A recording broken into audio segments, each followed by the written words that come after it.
नमस्कार, स्वागत है आपका एयू न्यूज में और मैं हूं आपके साथ रोज कुशवाहा। इसी के साथ आइए रुक करते हैं आज की बड़ी खबरों पर।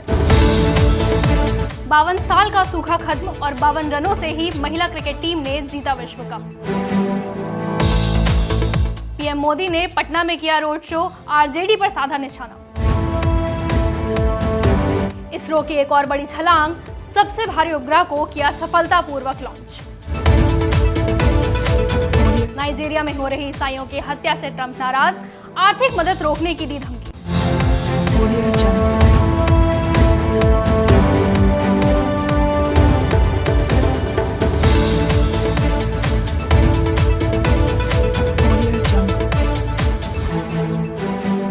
अब खबरें विस्तार से। भारत की महिला क्रिकेट टीम ने एक नया इतिहास रच दिया है। कप्तान हरमनप्रीत कौर की अगुवाई में भारत ने साउथ अफ्रीका को फाइनल मुकाबले में 52 रनों से हराकर अपना पहला महिला विश्व कप जीत लिया है। सपनों की उड़ान जब आसमान छूती है तो सिर्फ जीत नहीं, इतिहास भी बनती है। हमारी बेटियों ने दुनिया को ये बता दिया है कि अगर हौसले बुलंद हों तो किस्मत भी आगे झुक जाती है।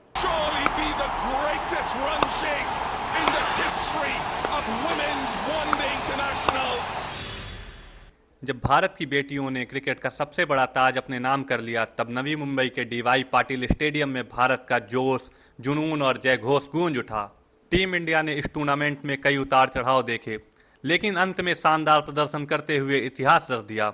25 सालों के बाद दुनिया को एक नया विश्व विजेता देखने को मिला। बहुत अप्स एंड डाउन आए, लेकिन टीम में एक सेल्फ बिलीव था जो मैं पहले दिन से ही बोलते आ रही हूँ, क्योंकि हम लोग एक बार भी लेफ्ट राइट नहीं देख रहे थे। हमारा सिर्फ जो मेन एंड गोल था सिर्फ उसको देख रहे थे। यह जीत महज एक ट्रॉफी नहीं बल्कि सालों की तपस्या है और नई पीढ़ी की उम्मीद, आत्मविश्वास और बदलती सोच की पहचान है। यह जीत उन सपनों की है जो अंजुम चोपड़ा और मिथाली राज ने सजाए थे। उन सपनों को आज पूरा किया है हरमन की सेना ने। कैमरा पर्सन अनुराधा के साथ मैं प्रसून यादव, एयू न्यूज, मुंबई। इनके जज्बे को सलाम, इनके संघर्ष को सलाम और सलाम है उन बेटियों को जो हौसलों की उड़ान में आसमां से बातें करती हैं। अमेरिका के राष्ट्रपति ने नाइजीरिया में लगातार हो रही ईसाइयों की हत्या को लेकर नाइजीरिया प्रशासन पर निशाना साधा है। If the Nigerian government continues to allow the killing of Christians, the USA will immediately stop all aid and assistance to Nigeria. We're going to do things to Nigeria that Nigeria is not going to be happy about and may very well go into that now disgraced country, guns are blazing, to completely wipe out the Islamic terrorists who are committing these horrible, horrible atrocities. I'm hereby instructing our Department of War to prepare for possible action. वहीं Nigeria के राष्ट्रपति अहमद तिनुबू ने Trump के आरोपों को खारिज किया है।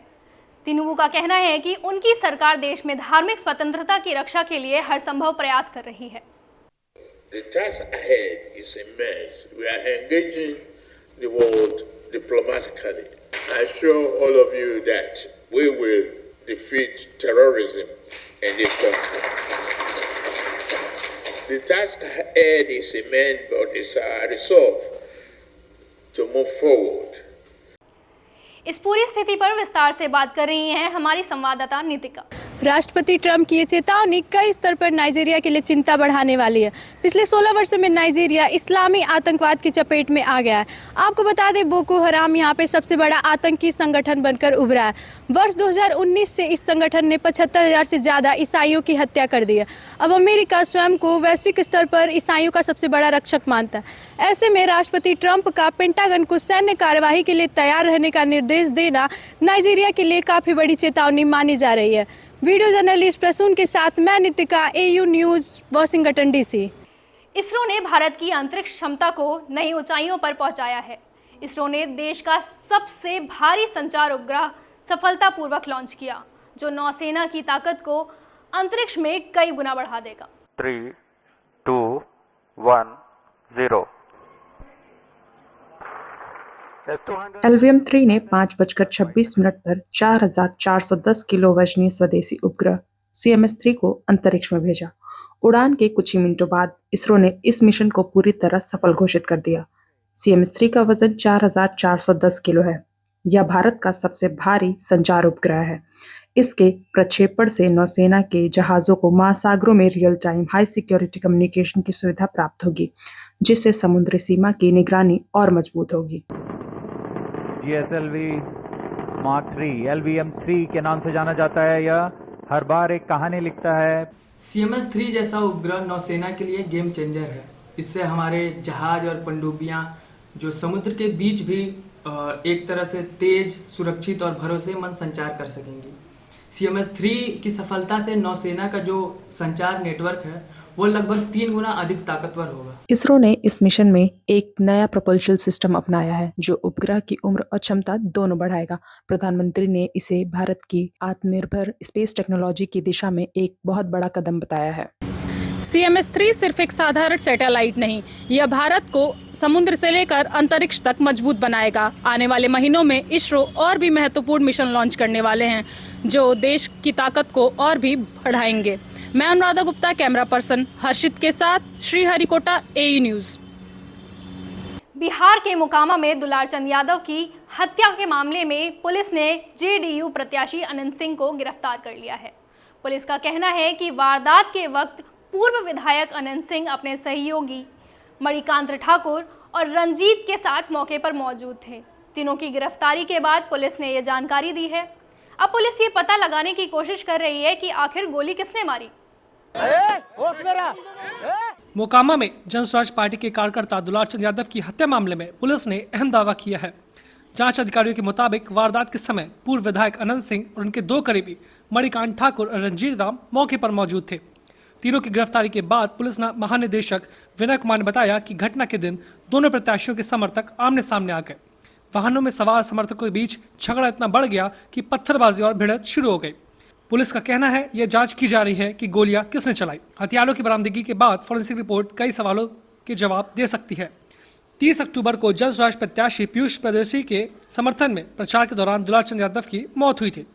पोस्टमार्टम रिपोर्ट में खुलासा हुआ कि दिल और फेफड़ों में गंभीर चोटें लगने से उनकी जान गई है। घटना को लेकर अब तक FIR दर्ज हो चुकी है।